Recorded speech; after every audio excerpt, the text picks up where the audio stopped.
Next generation sequencing, NGS भी बोलते हैं इसको, non Sengar high throughput technology, यानी कि ये सेंगर मेथड जैसा नहीं है।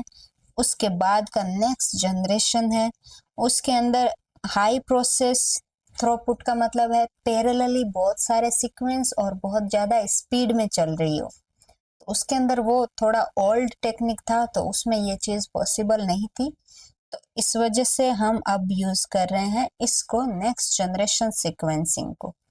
जो ह्यूमन जीनोम प्रोजेक्ट था उसके अंदर भी ये नेक्स्ट जनरेशन वाली सीक्वेंसिंग यूज हुई है, जिसका यू एक्म्प्लिश सेंगर सीक्वेंसिंग की, उसी को मॉडिफाई करके। कैसे? बाय लेड बाय, किसने किया था ये?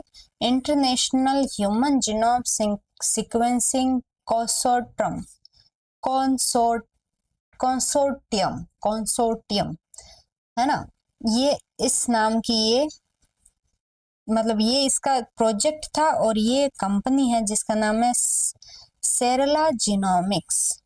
सेरेला, केरला नहीं, सेरेला जीनोमिक्स, इनका ये प्रोजेक्ट, और उन्होंने इस पे काम किया है सेंगर मेथड को इनकॉर्पोरेट, यानी कि सेंगर मेथड को और अच्छा करके, तो उसी को नेक्स्ट जनरेशन कहा है।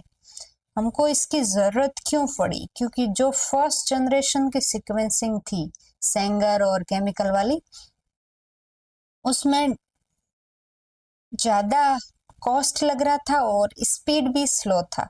तो हमने यहाँ पे क्या किया है, चीपर डिमांड को पूरा किया है और मेथड को भी स्पीड अप किया है।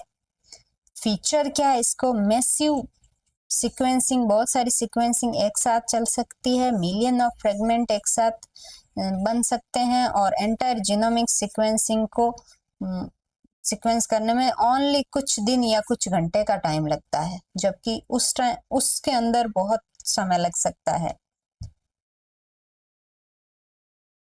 देन एडवांटेज क्या है? स्पीड का हो गया एक, तो कॉस्ट का हो गया, सैंपल साइज भी इसमें पैरेलली बहुत सारा चल सकता है, और एक्यूरेसी, स्पीड के साथ साथ एक्यूरेसी भी बहुत अच्छी देता है। देन वर्क फ्लो क्या है इसका? फिर जीनोमिक डीएनए फ्रेगमेंट लेंगे, उसकी लाइब्रेरी बनाएंगे, पहले स्मॉल फ्रेगमेंट क्रिएट करेंगे और पैरेलल सीक्वेंसिंग करवाएंगे बहुत सारे, यानी कि एक डीएनए जीनोम डीएनए फ्रेगमेंट लिया, फिर उसके फ्रेगमेंट बहुत सारे हो गए तो उसको और फ्रेगमेंटाइज या लाइब्रेरी में कन्वर्ट करेंगे, और फिर पैरेलली मतलब लाइब्रेरी में कॉपी और फ्रेगमेंट बढ़ा देंगे। देन उसको पैरेलली बहुत सारे सीक्वेंस हम पैरेलली रन करवाएंगे और फिर उनको रीड करेंगे। और रीडिंग अलाइंड, रीडिंग के लिए क्या करते हैं? यूजिंग रेफरेंस जीनोम, रिक्वेस्टिंग रीसीक्वेंसिंग, और विदाउट रेफरेंस में डी नोवो सीक्वेंसिंग।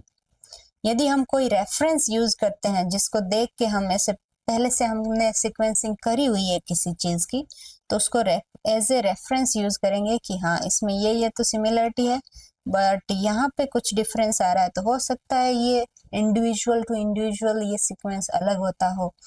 तो इसके लिए हम रीसीक्वेंसिंग करके देखेंगे बार बार दूसरे हर एक इंडिविजुअल का।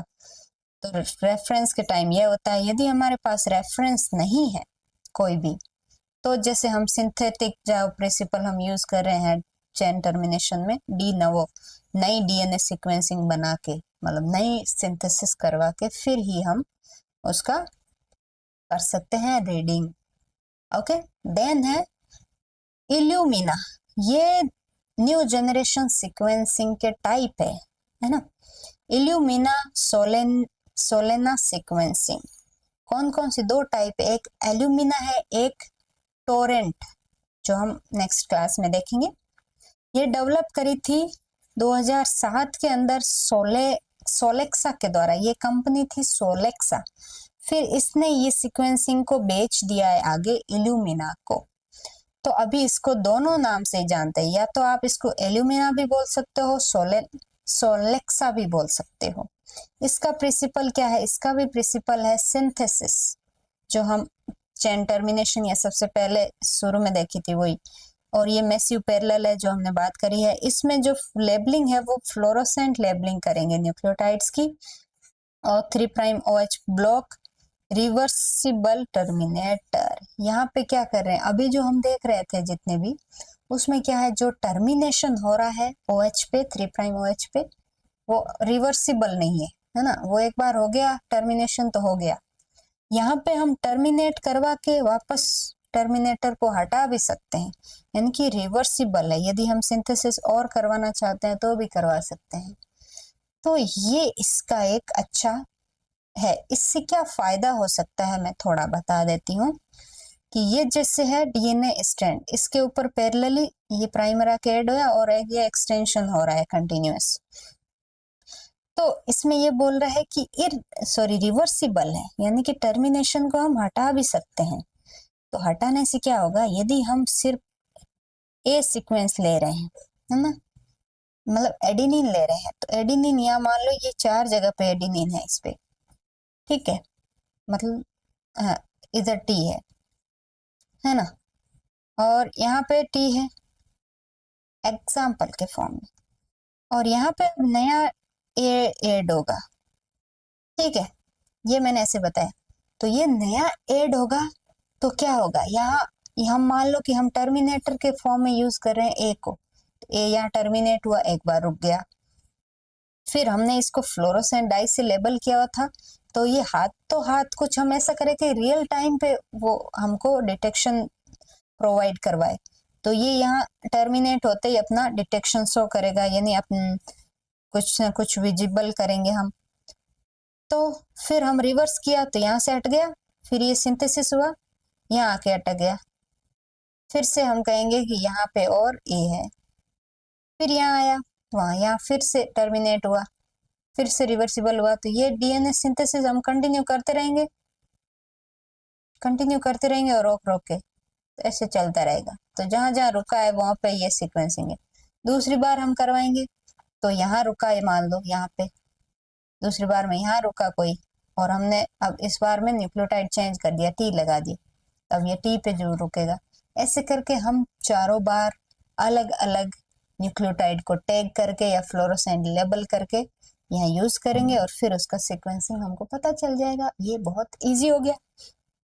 देन डाटा आउटपुट क्या रहेगा इसका, 300 किलो बेस, यानी केबी का data to the 1 tera base pair run, मतलब इतना एक साथ रन करवा सकते हैं, 300 से लेके 1 टेरा बेस कितना होता है, 1 मिलियन के आसपास है, billion.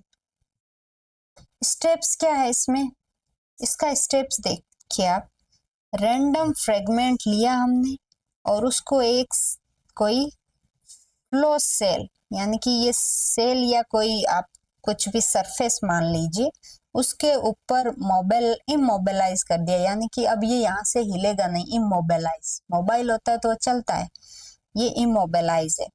Then in Situ amplification, अब यहीं पे इसका एम्प्लीफाई करवाएंगे, तो ये इतना सा था, अब ये बढ़ के इतना सारा हो गया, इतना सारा एम्प्लीफाई होके इतना सारा बन गया। अब इसका क्लस्टर जो बना है, हजारों कॉपीज के फ्रेगमेंट बने हैं, इसमें 4 फ्लोरोसेंट लेबलिंग करेंगे, जो न्यूक्लियोटाइड होते हैं अलग अलग, उन चारों को अलग अलग से न्यूक्लियोटाइड को टैग करके 3' OH पे जो ब्लॉक करते हैं उनको यूज करेंगे।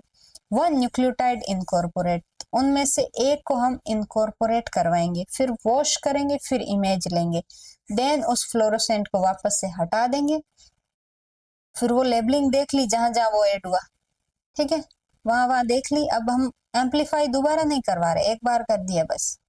देन हम उस फ्लोरोसेंट को वापस से क्लीव कर देंगे, फिर क्लीव करने के बाद ब्लॉकिंग ग्रुप को भी, मतलब जहां पे ब्लॉक हुआ है उसको क्लीव करेंगे, fluorescent label, cleave and repeat करेंगे cycle with the another nucleotide. ये था सोलेक्स सीक्वेंसिंग या फिर ल्यूमिना सीक्वेंसिंग। नेक्स्ट में है आयन टोरेंट सीक्वेंसिंग, ये देखेंगे नेक्स्ट क्लास में हम।